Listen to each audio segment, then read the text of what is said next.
जी अस्सलाम वालेकुम। This is साद बुखारी और आप देख रहे हैं लॉयर्स ऑफ पाकिस्तान।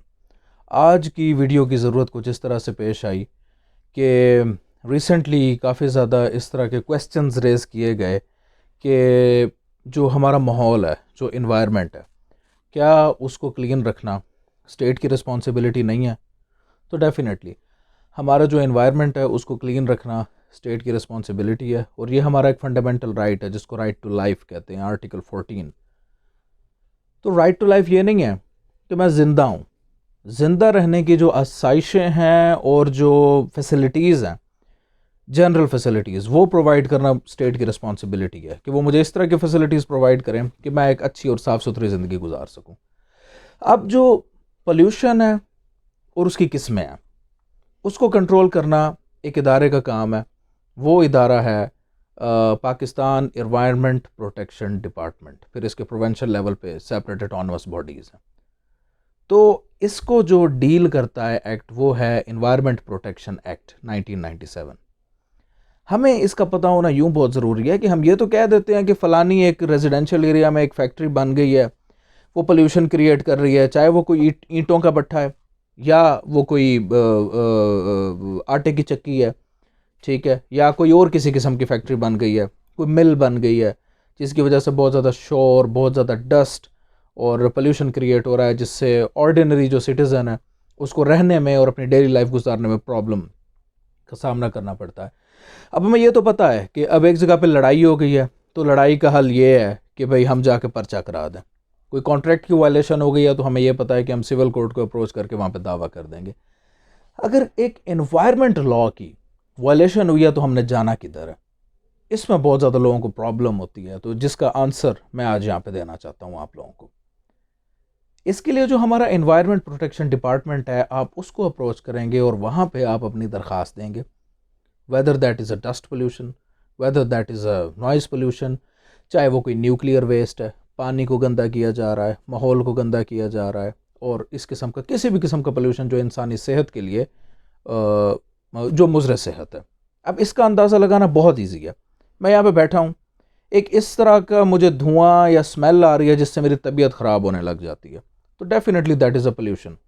मैं ये नहीं कहता कि हर बंदे को इसका एक्सपर्ट होना चाहिए केमिस्ट्री के हवाले से और इस चीज़ के हवाले से। जिस चीज़ से आप डिस्टर्ब हो रहे हैं वो आपके लिए पोल्यूशन है। कंप्लेंट आपने कर दी इन्वायरमेंट प्रोटेक्शन डिपार्टमेंट में, उसके असिस्टेंट डायरेक्टर साहब और इंस्पेक्टर साहबान होते हैं, वो उस जगह का आके मुआयना करते हैं कि यार ये रेजिडेंशियल एरिया में तो आपने कोई फैक्ट्री नहीं बना दी, कमर्शियल एरिया में तो आपने कोई बड़ी लेवल की फैक्ट्री नहीं बना दी जिसकी वजह से जो लोकल रेजिडेंट्स हैं वो परेशान हो रहे हैं। वो फिर उसकी असेसमेंट करते हैं।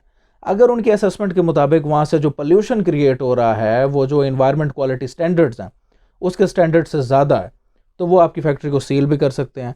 आपको हिदायत भी दे सकते हैं कि जो फैक्ट्री है आप इसके अंदर इस तरह के मेजर्स अडॉप्ट करें कि भाई जो पोल्यूशन है यहाँ पे मिनिमाइज़ हो जाए।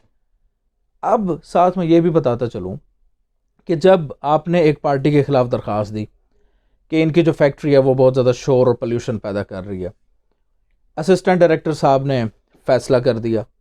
अब उस फैसले से अगर आप एग्रीव्ड हैं, क्योंकि मैं ये तो नहीं कहता कि जो हमारे सरकारी मुलाजमीन हैं वो दूध के धुले हुए हैं, ज़रूरी नहीं है कि वो जो एडी साहब हों वो हमेशा ही कोई अच्छा फ़ैसला करें, गलत भी फ़ैसले कर देते हैं, और इसमें कोई प्रीवियस एनमिटीज़ भी हो सकती हैं कि ए की बी के साथ दुश्मनी है, चलो उसने कहा कि मैं आपकी फैक्ट्री बंद करा देता हूँ। तो नहीं, इस तरह बात नहीं है। उसके लिए जो ऑर्डर है उसका डायरेक्टर का, वो अपीलेबल ऑर्डर है।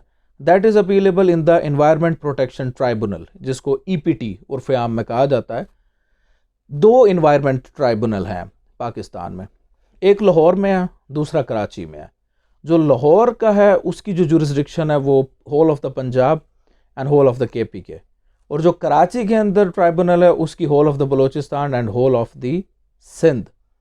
अब दैट इज़ क्वाइट प्रॉब्लमेटिक कि भाई जो लाहौर के अंदर है और जो कराची के अंदर है वो तो कर देंगे केसेस, अपने अपीलें भी फाइल कर देंगे, सब कुछ कर देंगे। बाकी लोगों के लिए प्रॉब्लम्स हैं जो केपीके में हैं और जो बलूचिस्तान में है। वेल, इस पे गवर्नमेंट को चाहिए कि वो जो ट्राइब्यूनल्स हैं कम अज़ कम एटलीस्ट तमाम प्रोविंसेस में अवेलेबल होने चाहिए। यहाँ पे आने का मकसद और जो आवाम को क्वेश्चंस थे उनको जवाब देने का मकसद ये है कि जब भी कोई पोल्यूशन हो, कोई इस किस्म का मामला हो, आपने अपने मुतलका एनवायरनमेंट प्रोटेक्शन डिपार्टमेंट को अप्रोच करना है। उनको आप बताएं कि भाई ये यहाँ पे जो हमारे इन्वायरमेंट लॉज हैं उनकी वायलेशन हो रही है, ये पोल्यूशन क्रिएट कर रहे हैं, बेजा पोल्यूशन है, इन्होंने एनओसी नहीं लिए हुए, इन लोगों ने रेजिडेंशियल एरियाज़ में बना दी हैं फैक्ट्रीज़ वगैरह, ज़ाहिर बात है रजिस्टर्ड भी नहीं होती, वो टैक्स भी नहीं दे रहे होते, तो वो बंद होंगे। और this is a social responsibility. ये ज़रूरी नहीं है कि ये आप अपने लिए कर रहे हैं या हमसायों के लिए कर रहे हैं, ये आप एक पूरी दुनिया के लिए कर रहे हैं। आपने जिस पोल्यूशन को भी मिनिमाइज़ करने की कोशिश की है, वो बेसिकली पोल्यूशन आप समझें कि आप दुनिया से रिमूव करना चाह रहे हैं।